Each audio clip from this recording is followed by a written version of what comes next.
nice to be in the opening slot, right? Like everyone's just had coffee, everyone's feeling good. Welcome to the conference. I'm here to provide a little bit of fun, I think, at the beginning here, and I wanted to introduce myself. I host a show, Forum, which you can hear at 9 a.m. on KQED. It's the biggest network, biggest node in the network for NPR. And what I love about hosting the show is it's really like the civic backbone of the Bay Area, some political and business and cultural leaders who really want to know what's happening in the community and also want to solve, big problems, which you may have noticed we have some problems in San Francisco. I want to give you a little backstory on me. It's very short. I was a writer at Wired before I went to The Atlantic in 2010 to kind of take this old Boston magazine and turn it into what it is now, which is the biggest magazine of the digital era. Wrote a couple of books. One was called Powering the Dream, which was kind of a history of renewable energy that was trying to find kind of new heroes for the environmental movement in the kind of history of wind and solar. And I've got a new book called The Pacific Circuit, which tries to tackle global trade and environmental justice from the perspective of Oakland, which is actually where a lot of the current economic model that we have actually began back in the 1960s. So yes, I do have a lot of opinions on tariffs, but I'll probably save them for another time. Today I'm going to talk to you really about where ideas come from, where new ideas come from, new questions. I actually believe they already exist inside people, in our minds, and in our kind of daily local lives. I think sometimes people think you can just torture ideas out of data, or you can just talk to Claude for a long time and new things will come to the fore. But me personally, I'm always going to bet on data, on humans. Here I am, you put a bunch of little dots on a screen behind me and I'm like, data, that's what it's all about. I really come to believe that every conversation has a complex shape. As you talk with someone, you learn something new about yourself, you learn something new about the world, you learn something new about them, of course. And I really have kind of see it as a landscape, like a terrain that you're traveling through with people. And I do it every single morning on the show. A lot of the time there's these kind of thoroughfares that everyone is sort of used to taking, but there's also lesser traveled roads. And I actually think there's some cognitive science that underlies that whole construct and idea. And on Forum, most of our conversations begin with a group of experts, people who really know what they're talking about on a given topic. And then we bring in the listeners, the callers and the commenters who call into the show and have something to say. And I have to say, it's a high wire act every single morning to bring in the spontaneity and randomness of, John from San Ramon and everybody else that calls into an NPR talk show. But we actually do it for a reason, and I think it's worth sharing the theory, at least that I've developed, of why it matters to have that. Basically, when you have that landscape of conversation, what this randomness and spontaneity of non-experts does, or at least of other people, is it tilts the plane. So by tilt the plane, I mean that what would have been a difficult place to get to, you'd have to walk uphill to it within the conversation, actually becomes what's natural and downhill. And you find yourself in a different place than you otherwise would. So you take experts, right? They're talking about anything. They can talk about housing, they can talk about homelessness, the warriors, tariffs, whatever it is. Experts kind of know what's supposed to happen in a conversation like this. They've had them in city council meetings, in boardrooms, on television. And there's a whole choreography of things that people know to say or not to say to avoid getting into trouble or to make sure they're not too truthful about things. And then some random person calls in and disrupts the whole careful dance. And, it doesn't have to be some brilliant thing that someone says. Honestly, usually it's not. But it's usually a little piece of human experience that forces people to kind of deal with the humanity that exists for real out in the world.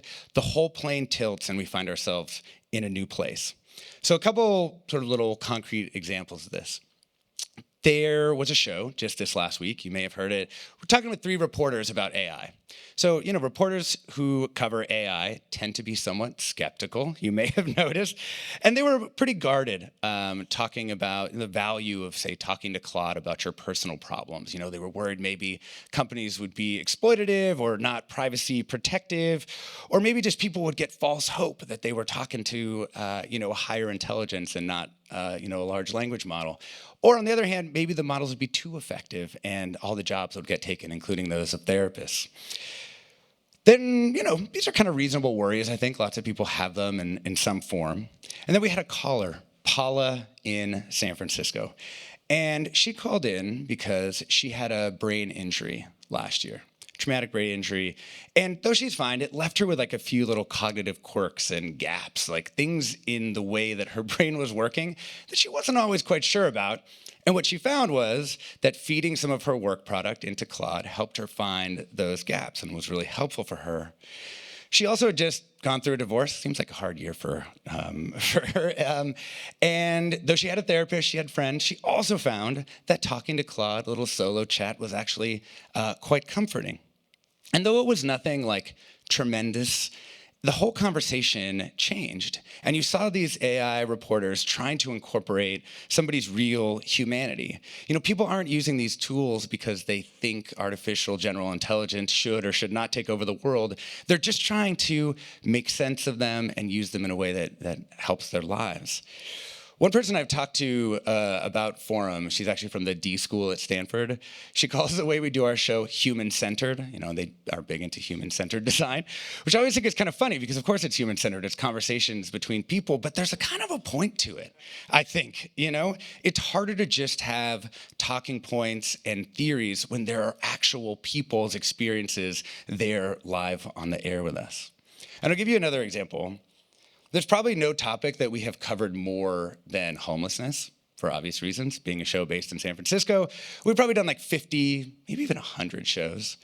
And we've had 1 million nonprofits and police officers and addiction specialists and SRO owners, kind of everybody who's around that topic has come on the show. And they know what they're going to say, and they know what they don't want to be said. And like any important meeting, they've got a plan for what's going to happen. And I always remember, we had a show a few years ago where we were talking about encampments. Obviously, highly contentious issue everywhere. And the experts are talking about kind of the legal basis, Supreme Court cases, and numbers about shelter beds and fentanyl, et cetera. And then this guy calls in, random caller, down in the South Bay. And he says that basically he used to live in a van down by the river addicted to heroin. He was like, this is what I was. I was a guy living in a van down by the river.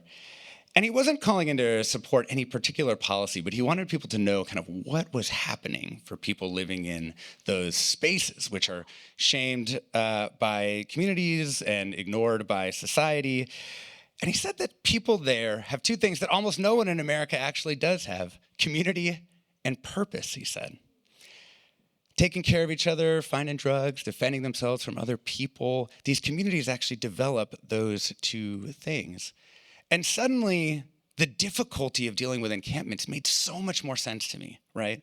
Because you're not just offering someone a trade of like a tent for like a bed and a room over their heads. You're asking them to give up what really is the meaning of their life. And even if you can imagine someone would have those emotions in that place, you still have to incorporate it into any kind of analysis over how difficult it's going to be to deal with encampments and make some change. So that's just a couple of examples of tilting the plane, where somebody can call in with human experience and change a kind of expert conversation that everyone already knows what's going to happen in. And I want to give you another lesson from kind of local journalism. For most of us, those of us who work on the internet, I think the local can feel kind of secondary. Right? Like, I certainly felt this way coming from, national media to a public radio station.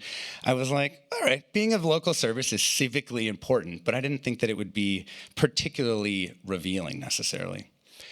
But then I started to do all these conversations about international issues on forum. And of course, in the Bay Area, we have like a tremendous number of cultures and countries represented here, right? India, China, Mexico, Guatemala, Eritrea, Taiwan, Afghanistan. I mean, with so many different countries that have people who've moved here from those places. And what that really means is that all the global stories are actually also local stories, and the local stories are global stories. So one example of that, there's an Ethiopian restaurant by the Grand Lake Theater. Some of you may know it from like the Sinners debut. It's called Cafe Romanat, and it's run by a woman named Adi Hagos. And during the day, she was serving food to people and running her restaurant. And then at night, she was watching in horror as she was losing members of her family in this civil war. And almost none of the patrons who were going in to get the food actually knew what was going on for her. We need to bring these truths about that wider world and how it's affecting people into our lives. Not just so that we can understand each other's struggles, but because that's the world that we actually live in now, one that is so wildly interconnected. There's another example that I'll always remember too. I went to Crown Beach with my kids during sort of the peak of the pandemic. And some of you may know it, it's in Alameda. Kind of looking out at the bay, and suddenly I realized there were like 6 massive container ships just all parked in the bay. Some of you may know why. It's because there was this traffic jam during the pandemic at the ports of LA and Long Beach, which meant that the traffic jam backed all the way up into the bay. And instead of these ships being at the docks in Oakland, they were just parked there in the water. And I remember thinking at the time how incredible it was that this tiny virus kind of multiplied by an ocean and billions of people and decades of building these trade networks were now showing up and netting out as these like ships sitting there in the harbor. I mean, even understanding just the local landscape that we look out at now requires us to understand global circulation. So I think for people in my role and also in your role, I think most of you are entrepreneurs. We want to get to unusual places. We want to see things that other people can't see. We want to understand pain points out in the world. And I think it's about getting beyond, right, the conventional wisdom that you would get from the experts who already have all the answers. So I really believe that these two strategies, tilting the plane and really connecting the hyperlocal with the global, seeing those things will help you get there.